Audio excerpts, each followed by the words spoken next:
A day after my husband and I got married, the manager of the Heritage Bistro called me saying, "We double-checked the camera feed. You need to see this in person. Come alone and don't say a word to your husband." Andrea "Andy" Vance opened her eyes. The first thing she saw was the white bedroom ceiling, washed in morning light. She stretched, smiled, and turned her head. Beside her, Marcus, her husband, was asleep, his arm flung out. Husband. The word still felt unfamiliar, but it brought a wave of warmth to her heart. Yesterday was their day, their wedding. Andy quietly slipped out from under the comforter, put on her robe, and walked into the kitchen. She turned on the kettle, took the leftover wedding cake out of the fridge, a 3-tiered confection with creamy roses that everyone had raved about, and sat down at the table. She broke off a piece of the sponge and closed her eyes. Last night played back in her mind like a movie reel. The restaurant, a cozy little family spot with about 20 tables, built around a charming courtyard. She and Marcus had spent ages choosing the location and settled on this one precisely because it felt intimate, unpretentious, and homey. There were only about 40 guests, just the closest family and friends, both sets of parents, a few close pals, Andy's co-workers from Maplewood Elementary, Marcus's buddies from Reliable Auto Repair, where he worked as a master mechanic, and of course, her bridesmaids, Simone, Tia, and Kendra. Andy remembered her father, Daryl, walking her down the aisle. He was in a sharp suit that he had clearly bought just for the day, and he held back tears the entire time. "You are so beautiful, baby girl," he whispered when they paused at the arch, which was decorated with white roses and greenery. Then came the moment she saw Marcus standing at the end of the aisle between the rows of chairs. He looked at her as if he were seeing her for the very first time. His eyes sparkled and a smile trembled on his lips. Tall, broad-shouldered, in a crisp navy suit, her prince. They had met 6 months ago, and it was funny to think about, at a bookstore downtown. Andy was looking for a textbook for her class, and he was standing in the automotive magazines section. She accidentally elbowed him reaching for a book on the top shelf. "Excuse me," she mumbled, blushing. "No worries," he laughed. "Let me grab that for you before you knock the whole stack down." He handed her the book, then asked, "Teacher, right? How did you know?" "By the look. My 3rd-grade teacher had the same strict but kind look." They started talking right there between the shelves. He walked her to her car, asked for her number, and called her that same evening. And then things took off. Dates, walks through the city at night, cooking dinners together. Marcus was attentive and caring. He always asked how her day went, and he'd bring her coffee at work when she had a tough week grading tests. After 1 month, he said, "I'm serious about this. I want you to be my wife." Andy laughed then. "We barely know each other." "Then we'll find out," he replied. "But I already know you're the one." It might have been too fast. Her mom, Brenda, was surprised. "Andy, are you sure? 6 months is so short." But Andy felt it too. She was sure. With Marcus, everything felt easy, peaceful, and secure. He didn't play games, drag his feet, or mess with her head. Everything was honest and grown up. He proposed 4 months later in a park by the fountain, with no one else around. It was a simple, modest ring with a small stone, but it was genuine. "Marry me. I promise to make you happy." Andy took a sip of tea and looked at the wedding band on her finger. Gold, thin, with an inscription inside. Andy plus Marcus always. He had the same one. They picked them out together at a jeweler, arguing, laughing, and trying on different styles. They ended up taking the simplest ones, with no stones or flourishes. "The main thing is that they're ours," Marcus had said. There was one moment from the wedding that Andy knew she would never forget, the couple's first dance. "You're Near," her favorite slow song was playing. Marcus wrapped his arms around her waist, pulled her close, and whispered in her ear, "Thank you for being in my life. I'm the happiest man alive." Andy caught her breath. She pressed against him harder, feeling his heartbeat against her. The guests smiled around them, some recording on their phones, but to the two of them, in that moment, it felt like they were the only people in the universe. Next was the dance with her father. Pop awkwardly shifted his weight from foot to foot. He'd never been a dancer. "Sorry, sweetheart, I keep stepping on your toes," he muttered. "It's okay, Pop. Everything is fine," Andy reassured him, hugging his shoulders. He was shorter than she was, and she had to lean down slightly. "You're a married woman now," he said quietly, almost to himself. "Take care of yourself. If anything happens, you know where your mother and I are. Always." Andy nodded, unable to speak. A lump tightened in her throat. It was a special moment, the last dance of the daddy's girl before she completely stepped into her new life. The guests celebrated late into the evening. There were games, toasts, and songs. Marcus held her hand under the table and occasionally kissed her temple. His friends told stories from the auto shop. Andy's colleagues reminisced about school moments, and Kendra was always nearby. Kendra was always so loud, bright, and noticeable. A tall blonde with long legs and a knack for wearing tight dresses. They had been friends since college, though Andy had honestly never felt a deep bond with her. Kendra was the type who loved being the center of attention, catching admiring glances and flirting with everyone. But she was an old friend, so Andy had to invite her to the wedding. Andy recalled how, at one point during the evening, Kendra hugged Marcus around the shoulders and let out a ringing laugh about something he had said. "You're such a good man for finding our Andy," she said loudly, making sure everyone could hear. "Take care of her. She's solid gold." Marcus smiled and nodded. At the time, Andy just assumed it was typical friendly horseplay. Kendra was always hugging everyone, kissing cheeks, and clinging to people's arms. It was just her personality. The apartment they were living in, the one they had walked into together last night after the wedding, was Andy's. It was a comfortable 2-bedroom condo on the 4th floor of a brick building in a great neighborhood, and she had inherited it from her grandmother 3 years ago. Grandma, who had worked as a bookkeeper all her life, was meticulous and frugal, saving every dime. She bought this apartment back in the 90s when prices were a joke, and before she passed, she signed it over to her only grandchild. "Make sure you have your own nest egg," Grandma had told her from the hospital bed. "Don't sell it, Andy. Keep it safe." Andy had never thought of selling it. She did some minor remodeling, put up light wallpaper, and changed the furniture in the living room and a new set in the kitchen. It felt cozy and welcoming. Marcus had commented the first time he visited, "It feels warm here, real." He rented a studio on the outskirts of the city, saying he was saving up for a place of his own, but it wasn't working out. A mechanic's salary wasn't exactly high. When they got married, the housing question solved itself. "Move in with me," Andy said. "Why pay rent when we have a place to live?" Marcus agreed instantly. Andy worked as a 3rd-grade teacher at Maplewood Elementary. This was her 2nd year teaching a class of 25 little wildcats whom she loved with all her heart.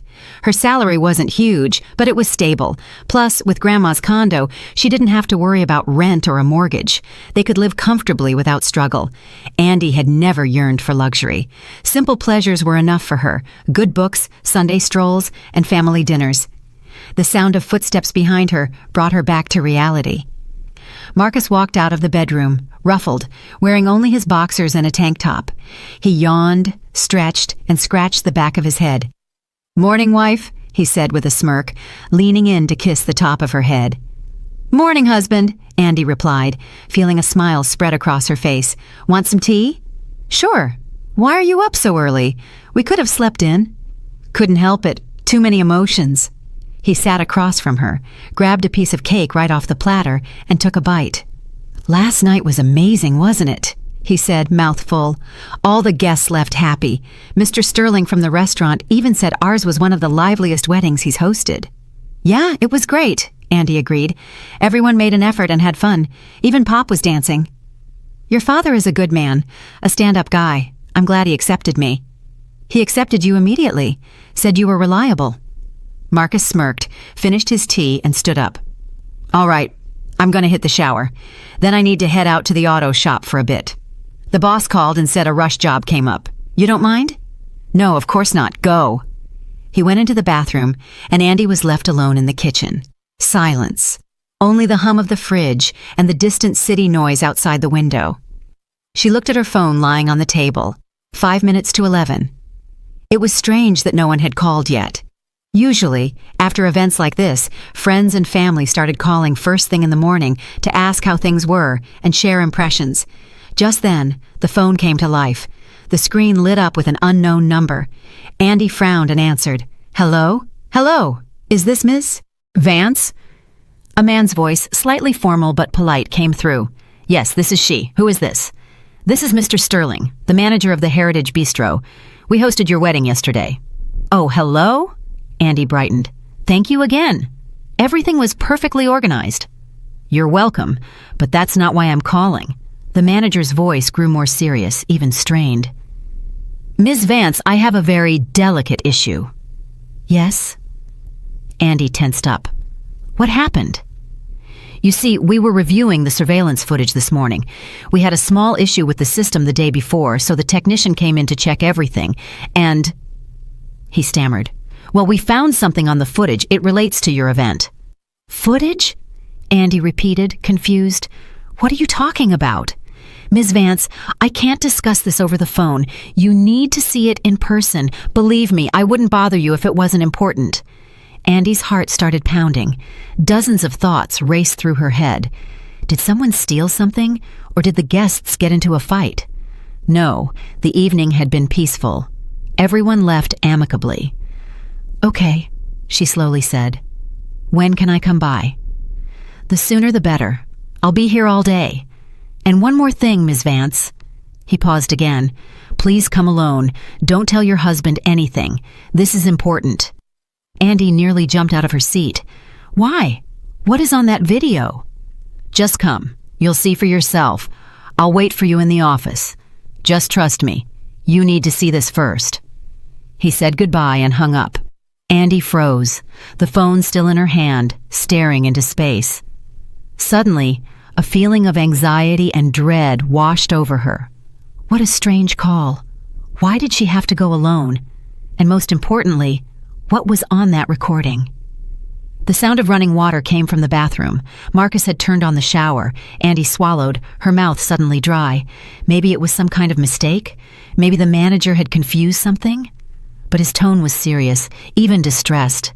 People don't say things like that for no reason. She recalled last night, reviewing every moment in her memory. Everything was fine, right? Marcus was by her side. They danced, laughed, and accepted congratulations. Kendra sure had a few too many drinks and flirted with everyone, but that was normal behavior for her. Andy hadn't noticed anything odd. But wait. Andy frowned. There was a moment when she danced with her father for a long time, at least 10 minutes. Marcus had stepped away somewhere. She hadn't seen him then. Later he returned and said he had gone outside to take a work call. But at the time it hadn't seemed suspicious. Her head began to spin. Andy stood up, walked around the kitchen, and sat back down. "I have to go." She had to see what was on that video, or she would lose her mind with worry. Marcus came out of the shower, cheerful, fresh, with wet hair. "Hey, I'm going to get dressed quick and head over to the shop. I'll be back by lunch and we can eat together." "Sounds good." Andy nodded, trying to keep her voice even. "I think I'll go see Simone too. She left her purse here yesterday." It was a lie, but Andy couldn't think of another explanation. She couldn't tell him the truth. "The restaurant manager called me and told me to urgently come look at some footage, but without you." That would sound insane. "Okay." Marcus pecked her on the cheek and went to get dressed. 20 minutes later, he was gone. Andy was alone. She sat on the sofa, wrapping her arms around her knees. The anxiety grew with every passing minute. What if it was something bad? What if... No, she didn't want to even think about it. She got dressed quickly, jeans, a sweater, a jacket, grabbed her purse and keys, and left the condo. A terrible feeling settled in her stomach. Her hands shook as she pressed the elevator button. Everything inside her screamed, "Don't go, don't look, don't do it." But curiosity and fear pulled her forward at the same time. The restaurant was a 20-minute drive. Andy got behind the wheel of her old sedan, also part of her grandmother's inheritance, and set off. The road seemed endless. She turned on the radio, but the music irritated her, so she turned it off. The silence was deafening. When she pulled up to the Heritage Bistro, the parking lot was empty. The restaurant was only open in the evenings. It was usually closed during the day, but the door was slightly ajar. Andy went inside. The same room, the same tables, which had been decorated with flowers and ribbons yesterday. Now everything was cleared. Just bare tables stood there. Chairs were stacked upside down, ready for floor cleaning. "Ms. Vance." Mr. Sterling came out from behind the bar, a man in his 50s wearing glasses and a neat beard. He looked tired, as if he hadn't slept all night. "Hello," Andy said quietly. "I'm here. What did you want to show me?" He silently nodded toward the staff hallway. "Come on, you should sit down before you see it." Mr. Sterling led Andy down the narrow corridor past the kitchen and storage rooms. It smelled of cleaning products and something stale, probably from the supply closet. They reached a small office at the end of the hall. Inside, there was an old desk and 2 chairs. Last year's calendar hung on the wall. A laptop with a large screen sat on the desk. "Please, have a seat." The manager motioned to a chair. He remained standing, arms crossed over his chest. "Ms. Vance, I want to tell you right away. I feel awful about this. I thought about maybe not showing you, about forgetting it. But then I decided you deserve the truth. Better now than later, when it's worse." "You're scaring me," Andy whispered. Her hands instinctively curled into fists. "What is on the recording?" He sighed, pulled the laptop closer to her, and picked up the mouse. "We have surveillance cameras in the restaurant. There are 3 in the main dining room for safety, to keep an eye on guests and staff. But there's 1 more camera in the storage room where we keep inventory, dishes, and extra supplies. We put it in after some expensive equipment was stolen 2 years ago. The camera hangs in the corner, barely noticeable. Guests don't usually go in there, but last night..." He faltered. "Just watch for yourself." He clicked the mouse. A frame appeared on the screen. Black and white footage, slightly grainy, but clear enough. The angle was from above, showing the entire room. The storage room was a small space, maybe 10 feet square, filled with metal shelves stacked with boxes, piles of plates, and pots. Mops and buckets were in the far corner. Against the left wall was an old couch, presumably for staff breaks. The timestamp on the video read 9:43 p.m. Well, yesterday, during the wedding, Andy remembered the moment. It was around 10 p.m. when she was dancing with her father. A slow song. Pop held her hand, awkwardly stepping side to side. The door to the storage room opened on the screen. A woman walked in. Tall, long blonde hair down to her shoulders, a tight red dress. Andy recognized her instantly. Kendra, the bridesmaid. She glanced over her shoulder as if checking if anyone was following, then stepped inside. A second later, a man appeared in the doorway. Broad shoulders, a dark suit, a familiar stride. Marcus. Andy froze. Her breath hitched. She stared at the screen without blinking, feeling everything inside her clench into a tight knot. On the video, Marcus closed the door behind him. Kendra turned toward him, said something. There was no sound yet. The camera recorded only video. He took a step closer. She placed her hands on his chest. He hugged her waist, and in the next second, they were kissing. Not a quick, accidental kiss. It was long, deep, and passionate. Kendra ran her fingers through his hair, pulling him closer. Marcus pressed her against the shelving. His hands slid down to her hips. They kissed like people who had wanted this for a long time, like lovers. Andy couldn't tear her eyes away from the screen. It was unreal. It couldn't be true, but the image didn't lie. Her husband, who had vowed his fidelity yesterday, who had kissed her in front of all their guests, who had whispered always to her, was now kissing another woman, and not just another woman, her friend, her bridesmaid. On the recording, they broke apart. Marcus said something, smirking. Kendra laughed, throwing her head back. Then they sat down side by side on the couch. Kendra pulled cigarettes out of a small clutch purse and handed one to him. They lit up and talked. Andy could only see their lips and gestures. "I'm going to turn on the sound now," Mr. Sterling said quietly. "The camera records audio too, but with a slight delay. The technician fixed the system to sync up the sound." He adjusted the volume knob. Voices came from the laptop speakers. They were indistinct at first, then clearer. I thought I wasn't going to make it, Kendra said, inhaling on the cigarette. Watching you dance with her and kiss her all night. Damn it, Mark, my nerves were shot. Come on now, Marcus replied, putting his arm around her shoulder. Just hang in there a little longer. Everything is going according to plan. According to plan? Kendra scoffed. How do you think I felt? When she whispered to me, "Thank you for standing by me, girlfriend," I almost lost my lunch. You didn't lose anything, he chuckled. You're an actress. You played the part perfectly. Yeah, maid of honor, Kendra grimaced. Listen, how much longer do we have to play this comedy? When are you finally going to divorce her? Andy felt the ground drop out from under her.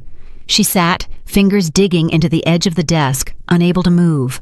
The words hit her like hammer blows. Don't rush it, Marcus said on the screen. We have to do this smart. First, she's going to sign the condo over to me. Then we wait 3 or 4 months so there are no suspicions, and then we can file for divorce. The condo stays mine, and you and I can live the life we wanted. And what if she doesn't sign it over? Kendra asked. She will, Marcus said confidently. I've already started working on her, telling her let's put everything in both our names so I feel like a full owner. She thinks it's about equality in the marriage. Dumb, trusting fool. Another week or 2, and she'll run to the county clerk's office herself. Kendra laughed, a ringing, cynical sound. Damn, you're a genius, seriously. It was simpler than you thought to trick a teacher, huh? Well, what about it? Marcus shrugged. She was lonely, didn't have a man, works at a school for peanuts, lives a boring life. Here I come, handsome, attentive, giving flowers, giving compliments. She just fell right into my hands. True. Kendra stubbed out her cigarette on the floor. I honestly thought you actually fell for her at first. When you told me you were marrying her, I freaked out. Cut it out, Ken. Marcus pulled her closer and kissed her neck. You know I only love you. Andy is just a way to solve our housing problem. She has a 2-bedroom condo downtown, no mortgage. We'll sell it, buy something decent for ourselves, and live off the rest. Are you sure she won't suspect anything? Kendra worried. She won't. She's naive.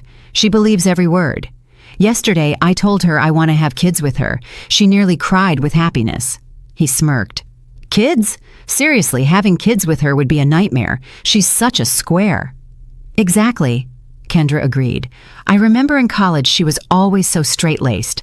Homework on time, first to pass exams, never went to parties. Boring. But she has a nice condo, Marcus concluded, and that's the main thing. They were silent for a moment. Then Kendra turned to him, putting her hand on his knee. Listen, after this, can we see each other normally, without all the hiding? Of course. As soon as the divorce is final, we'll move in together. Maybe even get married if you want. I do, she smiled. I've wanted to be your wife for a long time. Your real wife, not that idiot sitting out there in the hall, happy she got married. Marcus laughed and hugged her.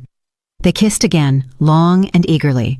Andy watched the screen, and something inside her ripped apart. Tears streamed down her cheeks without her even noticing. All she heard, every word, every phrase, struck her deepest pain. It couldn't be her Marcus, but it was him, his voice, his laugh, his gestures, all real. On the footage, they sat for a little longer, then stood up. Kendra fixed her hair, looking into a small mirror from her purse. I need to get back or Simone will start looking for me, she said. Go on. I'll come out in a couple of minutes so we're not together, okay? Kendra kissed him goodbye one last time. Love you. Love you too. She left. Marcus stayed alone, lit another cigarette, looked at his phone, then pulled out a comb, tidied himself up, adjusted his tie, and left the storage room.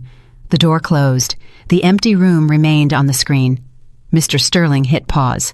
The silence in the office was deafening. Andy sat motionless, staring at the screen. Tears dripped onto her hands, onto her jeans, but she didn't wipe them away. She couldn't move, couldn't speak, couldn't think. Inside, there was a black, cold emptiness. I am so sorry, the manager said quietly. I know this is horrible, but I thought you had to see this, or this man would keep deceiving you. Andy was silent. Words were stuck in her throat. She tried to process everything she had just heard and seen. Marcus didn't love her. He never did. Everything was a lie from the start. The bookstore, the dates, the proposal. It was all a performance. He played the role of a man in love just to get her condo. And Kendra, her friend, or rather the person she thought was her friend. They were laughing at her together, making plans to swindle and abandon her. "Ms. Vance," the manager called. "Can I get you some water?" She slowly raised her eyes to him. His face was full of sympathy. He stood nearby, holding a glass of water he had poured. "Thank you," she rasped, taking the glass. She took a sip. The water was cold, burning her throat. "How long is that recording?" "About 7 minutes. I showed you everything." "Can you put it on a flash drive or my phone?" Mr. Sterling nodded. "Of course I have a flash drive. I'll copy it now." He inserted the flash drive into the laptop, opened the folder, and dragged the file over. Andy sat, staring blankly ahead. Thoughts slowly began to form in her head, chaotic and broken at first, then clearer. And with every second, something new grew inside her. Not just pain, not just hurt. Anger, a scorching, sharp desire to fight back, to get revenge. They thought she was a fool, a naive teacher who was easy to manipulate, who would believe any story of love, who would give up everything she had because she was too trusting. And then they would just discard her like a piece of trash and laugh at her. But they were wrong. Andy clenched her fists. The tears dried up. In their place, something cold and hard appeared. Resolve. "There you go," Mr. Sterling said, handing her the flash drive. "The recording is on it. If you need anything else, just ask. I'm ready to help." Andy took the flash drive, squeezing it in her palm. "Thank you," she said, looking him in the eye. "Thank you for showing me the truth." "You're welcome. I couldn't keep silent. I have a daughter myself, and if this happened to her, I'd want someone to tell her." Andy nodded, stood up. Her legs felt wobbly, but she forced herself to walk. She left the office, walked through the corridor, and through the dining room. Mr. Sterling escorted her to the door. "Be careful," he said goodbye, "and if anything happens, call me." "I will." She got into her car, closed the door, and just sat there, staring through the windshield. The flash drive lay on the passenger seat next to her purse, a small piece of plastic on which the entire truth, the entire lie, was recorded. Her entire life for the last 6 months was one big fake. Andy started the engine. She didn't know where to go. She didn't want to go home. Marcus was there. Or rather, a person with her husband's face, but a rotten foreign soul would be waiting there. She drove aimlessly through the city streets, past stores, bus stops, and parks. People walked on the sidewalks, laughing, talking on their phones. Normal life. And inside her, everything had collapsed. After half an hour, she stopped at a small square, turned off the engine, pulled out her phone, and looked at the screen. 2 missed calls from Marcus. "Where are you? I'm home already, waiting for you." Another message from Simone. "How's the newlywed life? Everything great." Andy locked the phone and put it back in her purse. She got out of the car and walked along the path. A cold wind tugged at her hair, but she didn't care. She reached a bench, sat down, and stared at the bare trees and the gray sky. She could have just left, packed her bags, moved in with her parents, filed for divorce, and forgotten this man like a bad dream. But something inside resisted. They wanted to humiliate her, deceive her, and use her. They wanted to steal her condo, her life, and after all that, just walk away, unpunished. No, that wouldn't happen.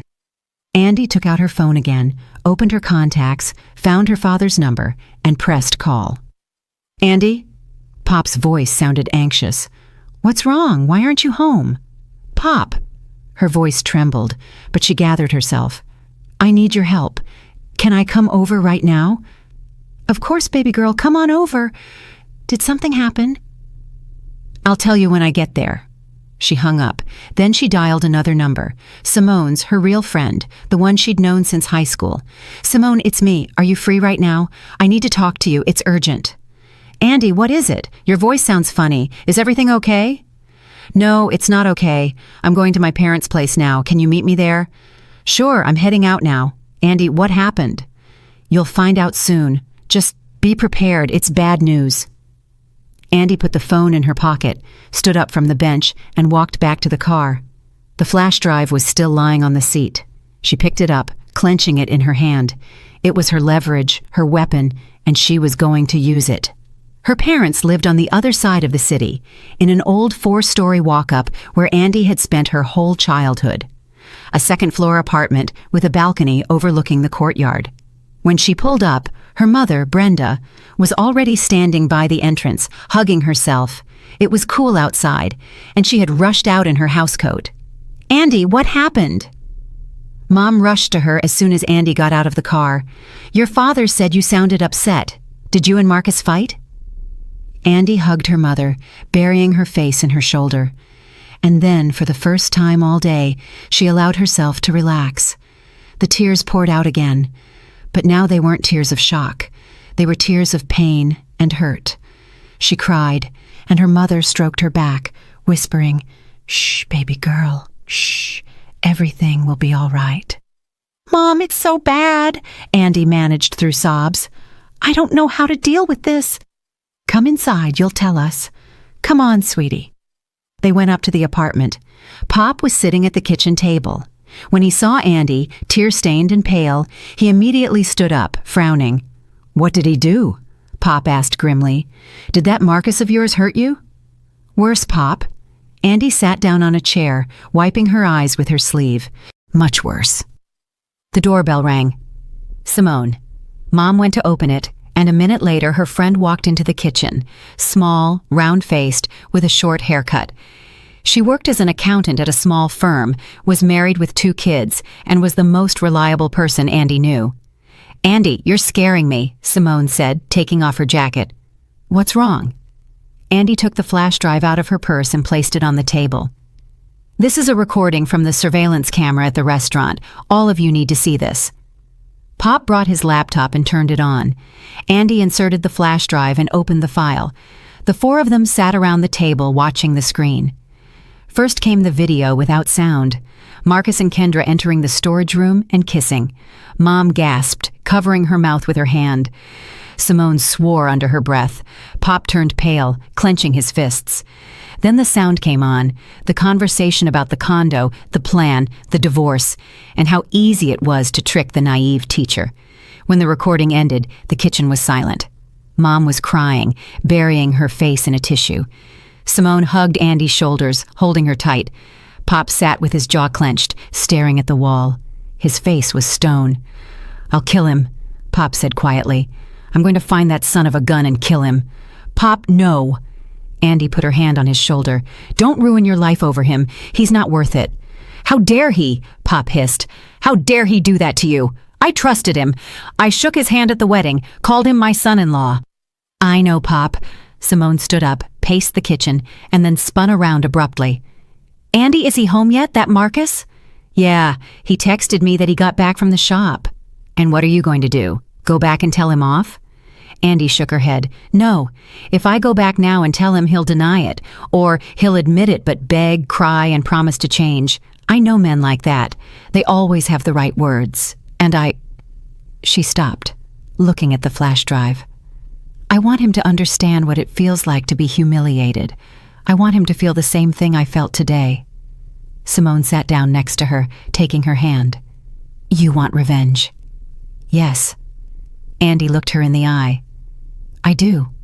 They laughed at me, Simone. They planned to deceive me, take the condo, and kick me out. They thought I was an idiot who wouldn't figure anything out. I want them to regret it." Mom looked up, wiping her tears. "Andy, honey, I understand you're hurting, but revenge, is that right?" "Mom, he stole 6 months of my life. He stole my faith in people. He tried to steal my condo, the only thing I have left from Grandma. I can't just walk away and forget it." "She's right," Pop said. "Let him get what he deserves." Simone thought for a moment, then nodded. "Okay, if you've made up your mind, I'm with you. What did you come up with?" Andy straightened up, wiping away her last tears. The fire still burned inside her, but now it wasn't just the fire of pain, it was the fire of determination. "I want to gather all the guests, everyone who was at the wedding. I want to host a second reception, like people sometimes do. Invite them to the same restaurant and show them this recording." Simone whistled. "Wow, are you serious?" "Absolutely. Let everyone see who he really is. Let everyone find out what kind of friend Kendra really is. Let them be ashamed in front of the people they betrayed." "But he'll be there too," Mom said. "Marcus, he's your husband. He'll come." "Exactly." Andy clenched her fists. "I want him to be there, to watch everything fall apart, to see the guests' faces when they find out the truth." Pop nodded approvingly. "That's a plan, a good plan. I'll help you. What do we need to do?"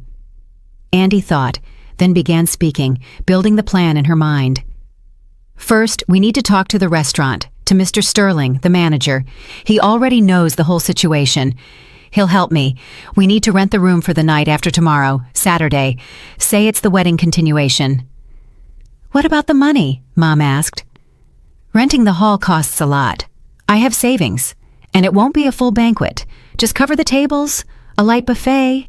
The main thing is to gather the people." Simone took out her phone and started writing things down. "What's next?" "Inviting the guests.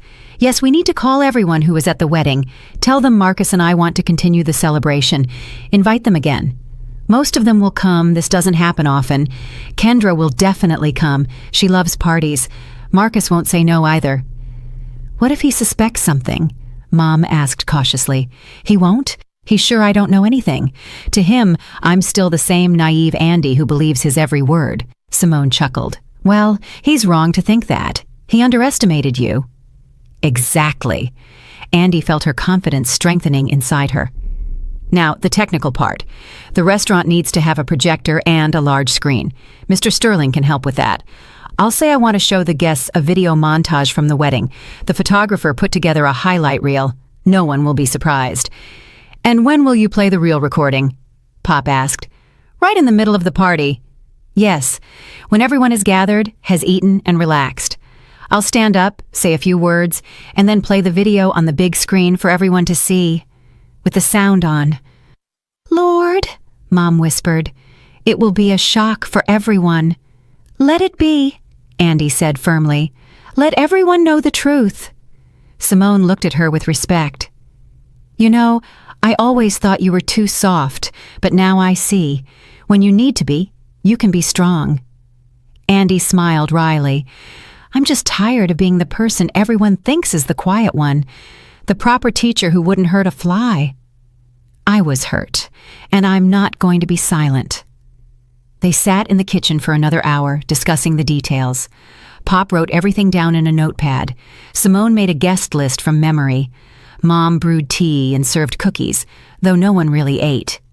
Andy felt the plan taking shape, becoming real, and this gave her strength. When it got dark, she called the restaurant. Mr. Sterling answered on the third ring. "Ms. Vance, how are you? I've been thinking about you all day." "Thank you." Andy spoke calmly, confidently. "Mr. Sterling, I need your help. I want to rent your hall the day after tomorrow, Saturday evening. I'm throwing a second-day wedding reception." Saturday arrived faster than Andy expected. She spent 2 days at home, playing the role of the happy newlywed. She smiled at Marcus over breakfast, asked how his day was, and cooked dinner. He didn't notice anything, was the same as always, kissing her cheek, telling stories from work, making weekend plans. Andy looked at him and didn't recognize him, wondering how she hadn't seen it before, hadn't sensed the fake sincerity in his every word, his every gesture. On Friday night, he asked, "Listen, is this second reception definitely happening tomorrow? Maybe we should cancel it. I'm feeling kind of tired." Andy froze by the stove, stirring the soup. Her heart sank. Please, no. Please don't let him back out. "Mark, come on," she said, trying to sound lighthearted. "I've already invited everyone, and I paid for the restaurant. Everyone is looking forward to it. Let's not cancel. It's just one evening." He shrugged. "All right, one evening it is." Andy let out a sigh of relief. Everything was going according to plan. Saturday morning, she got up early. Marcus was still asleep, spread across his side of the bed. She dressed quietly, grabbed her purse, and left the condo. She drove to the restaurant. Mr. Sterling was already there, directing the servers who were setting the tables. "Good morning, Ms. Vance." He approached her, wiping his hands with a napkin. "Everything is ready. Tables for 40 people.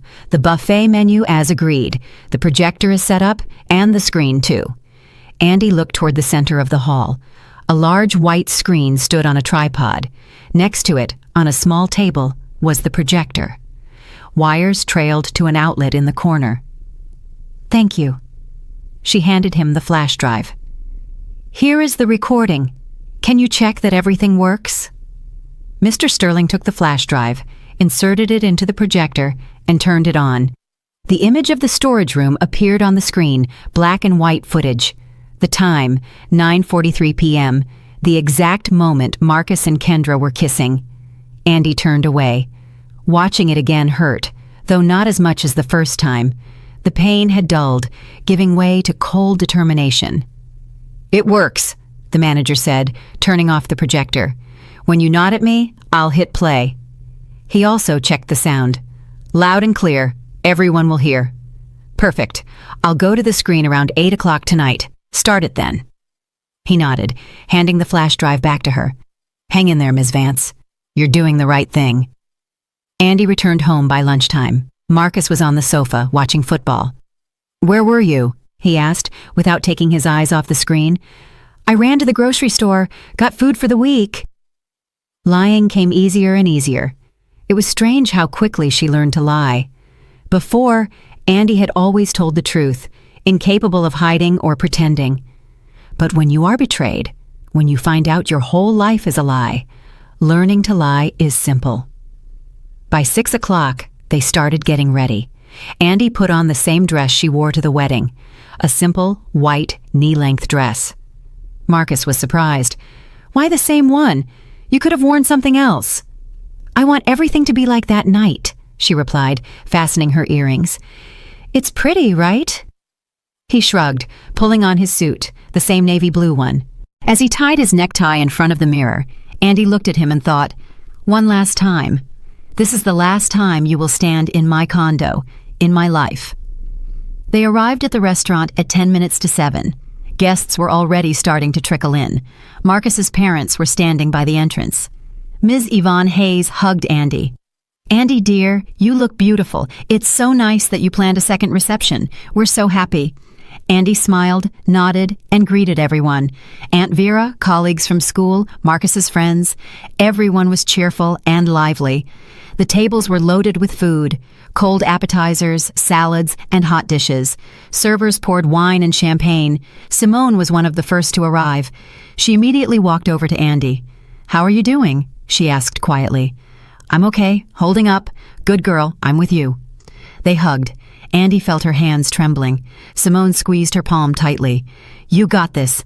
Don't be afraid." At 7:10, Kendra appeared. Tall, in a tight black dress, high heels. Her hair was down, and her makeup was striking. She walked in, scanned the room, and waved to Andy. "Andy, hey! You're too much throwing a second day. Good for you." She came over and pecked her cheek. Andy smiled. "Glad you made it, Ken. Come in. Sit wherever you want." Kendra walked to a table and sat down next to Marcus. She whispered something to him. He laughed and patted her on the shoulder. Andy watched them from a distance, feeling her insides clench. How dare they? How dare they sit here smiling, pretending everything is fine? By 7:30, all the guests had arrived. 40 people at the tables, conversation, laughter, and the clinking of glasses. Andy walked between the tables, chatting and accepting congratulations. Marcus sat in the center, telling another story from the auto shop. Everyone around him was laughing. He was in his element, the king of the evening. Just a little longer, just a little more. Andy walked over to Mr. Sterling, who was standing at the bar. "Ready?" "Ready." She nodded, took a deep breath. "It's time." Andy walked to the center of the hall, stood next to the screen, and raised her hand to get everyone's attention. Gradually, the conversations died down. The guests turned to her. "Dear friends," Andy began, trying to speak loudly and confidently, "thank you for coming tonight. Thank you for sharing our joy on the day Marcus and I got married. It was a special night." The guests nodded. Some raised their glasses. Marcus smiled, looking at her. "I want to show you something," Andy continued. "A video from our wedding." She paused for effect.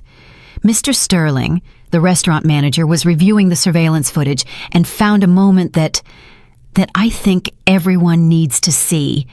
Marcus frowned. Kendra froze, a glass halfway to her lips. Silence descended upon the hall. Andy nodded to Mr. Sterling. He turned on the projector. The image of the storage room appeared on the large screen, black and white footage, the time, 9:43 p.m. The door opened on the screen. Kendra walked in, followed by Marcus.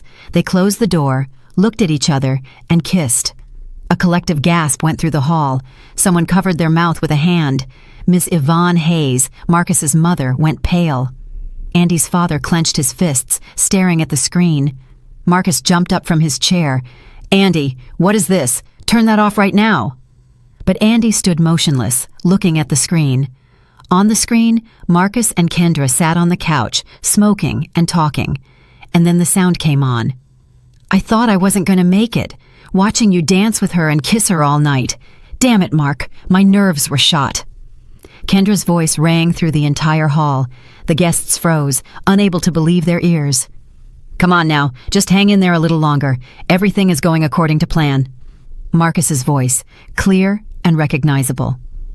"According to plan? And how do you think I felt when she whispered to me, 'Thank you for standing by me, girlfriend. I almost lost my lunch.'" Kendra on the screen laughed, and the sound echoed through the hall. The guests began to look at each other, whispering. Someone stood up to get a better view of the screen. "You didn't lose anything. You're an actress. You played the part perfectly." Marcus tried to get to the projector, but Simone and Andy's father blocked his path. "Stay put, son-in-law," Pop said in an icy voice. "Watch it until the end." "What the hell? This is a mistake. Turn it off." "Shut up and watch." Pop pushed him back toward the table. On the screen, Kendra asked, "How much longer do we have to play this comedy? When are you finally going to divorce her?" A dead silence fell over the room. Not a breath could be heard. Everyone looked at the screen, then at Marcus, then back at the screen. "Don't rush it. We have to do this smart. First, she's going to sign the condo over to me. Then we wait 3 or 4 months so there are no suspicions. And then we can file for divorce. The condo stays mine, and you and I can live the life we wanted." Ms. Yvonne Hayes screamed, covering her face with her hands. Mr. Leonard Hayes, Marcus's father, stood up, looking at his son as if he were seeing him for the first time. "Mark, what is this?" Ms. Hayes whispered. "What have you done?" Marcus stood in the middle of the hall, white as a sheet. His lips were moving, but no words came out. Kendra tried to stand up, grabbing her purse, but Simone stood in front of her. "Sit down," Simone said harshly. "You're going to watch the end." On the screen, the conversation continued. "And what if she doesn't sign it over?" "She will. I've already started working on her, telling her let's put everything in both our names so I feel like a full owner. She thinks it's about equality in the marriage. Dumb, trusting fool. Another week or 2, and she'll run to the county clerk's office herself." Kendra on the screen laughed. "Damn, you're a genius. Seriously. It was simpler than you thought to trick a teacher, huh?" Andy's school colleagues gasped. Ms. Davis, the vice principal, stood up, looking at Marcus with such hatred that he took a step back. "Well, what about it? She was lonely, didn't have a man, works at a school for peanuts, lives a boring life. Here I come, handsome, attentive, giving flowers, giving compliments. She just fell right into my hands." Guests started to stand. Someone swore out loud. Marcus's friends looked at him with disgust. One of them, Jamal, who worked with Marcus at the shop, shook his head. "You're messed up, man." On the screen, Marcus pulled Kendra closer, kissing her neck. "You know I only love you. Andy is just a way to solve our housing problem. She has a 2-bedroom condo downtown, no mortgage. We'll sell it, buy something decent for ourselves, and live off the rest." Mr. Leonard Hayes slowly walked over to his son. His face was red and his hands were shaking. You tricked this girl? Married her for an apartment?" Marcus opened his mouth, but his father didn't let him say a word. He swung his arm and slapped his son across the face. The sound of the slap cracked like a gunshot. Marcus staggered, clutching his cheek. "Pop, what? I don't know you," Mr. Hayes hissed. You are not my son!" Miss Yvonne Hayes cried, holding her head in her hands. Andy's mother walked over to her and hugged her. Both women stood watching the screen, where the recording was coming to an end. "I need to get back, or Simone will start looking for me. Go on. I'll come out in a couple of minutes so we're not together. Okay. Love you." "Love you too." The final kiss.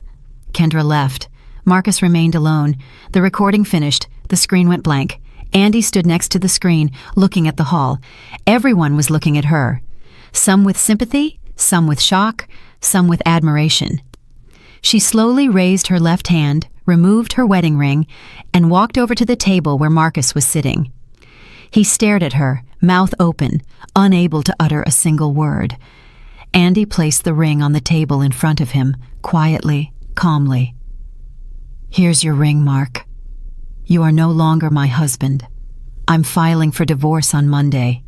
You won't get the condo. You won't get anything except disgrace." He tried to grab her hand. "Andy, wait, this isn't what you think. I can explain."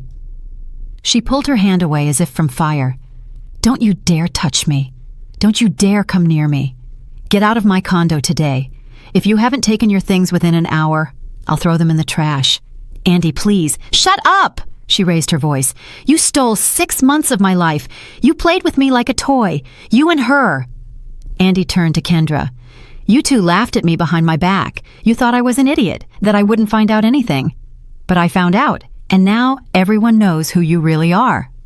Kendra jumped up, grabbing her purse. "I'm not going to listen to this," she muttered through clenched teeth. "Oh, yes, you are." Simone stood in front of her. "If you want to leave, go.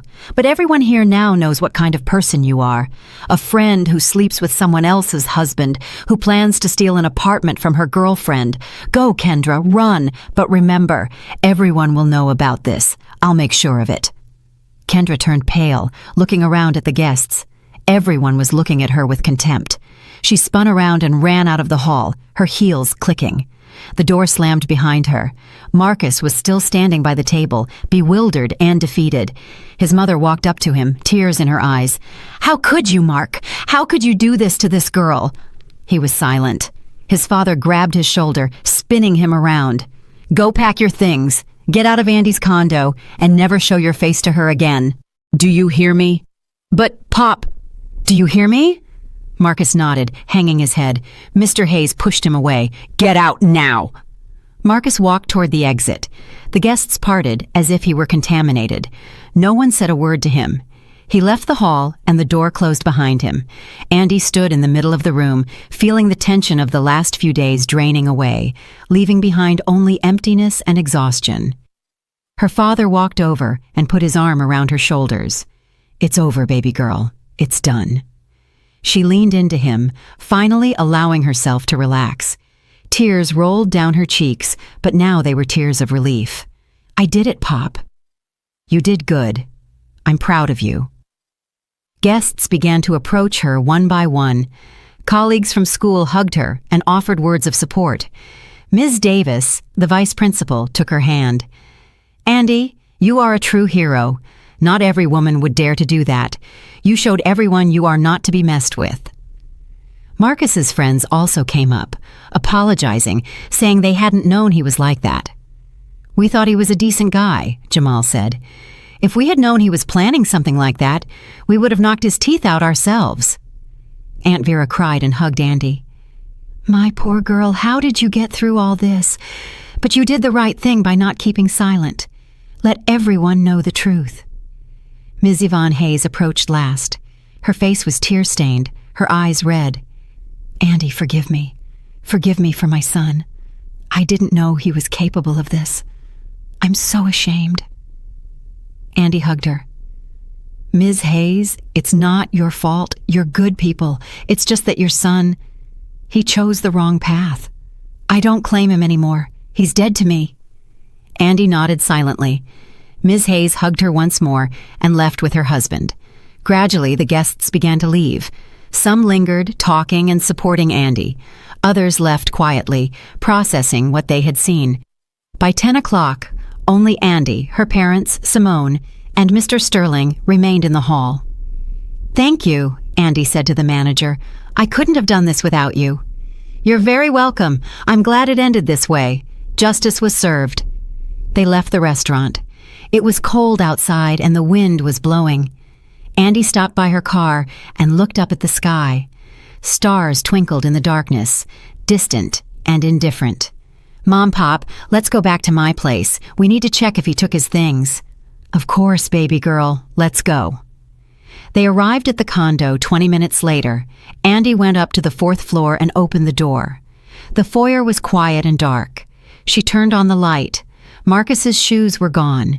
In the bedroom, the closet was empty. His clothes were taken. His razor and toothbrush were missing from the bathroom. He was gone. Andy walked into the living room and sat on the sofa. Her parents sat beside her. Simone brought her tea. "How are you feeling?" Mom asked quietly. "I don't know," Andy answered honestly. "Better, I guess, but it still hurts." "It will pass," Pop said. "Time heals." Andy nodded. She believed him. Someday, it really would pass. But now, the pain was still fresh, sharp, like an open wound. She spent the weekend with her parents and Simone.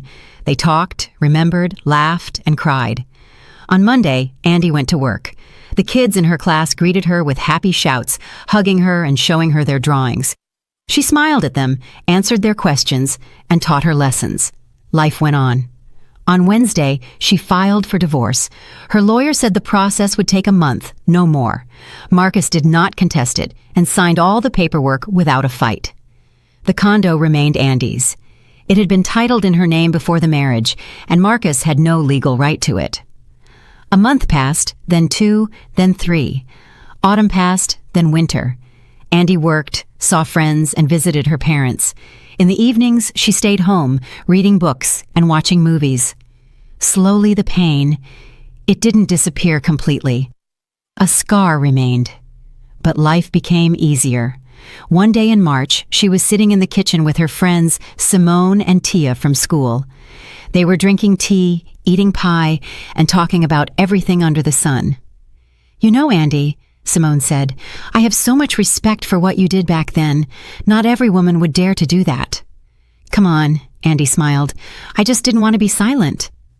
"No, seriously, you showed everyone that you don't have to tolerate betrayal, that you have to fight for yourself."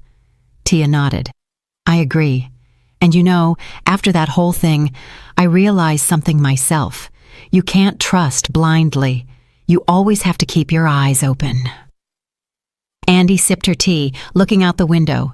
Snow was falling outside the glass, white and fluffy. Spring hadn't arrived yet, but she could feel it in the air. Soon it would warm up, the ice would melt, and buds would bloom. A new life. "You know what the strangest part is?" Andy said quietly. "I'm grateful to him." "What?" Simone nearly choked on her tea. "To whom?" "To Marcus, yes. I'm grateful to him for showing me the truth, for teaching me not to be naive, for forcing me to become stronger. If it hadn't been for this, I would have stayed that quiet teacher who was afraid to stand up for herself. And now I know that I can handle anything." Simone hugged her. "You're the best, Andy. You truly are." They sat in the kitchen, chatting and laughing. Snow fell outside the window. Andy felt free. Free from the lies, from the betrayal, from the person who tried to use her. She was alone again, but now it didn't scare her. On the contrary, the solitude felt honest, clean, and ahead of her was a whole life. New meetings, new people, new possibilities. Maybe someday she would trust someone again, but now she would be more careful, wiser, and stronger.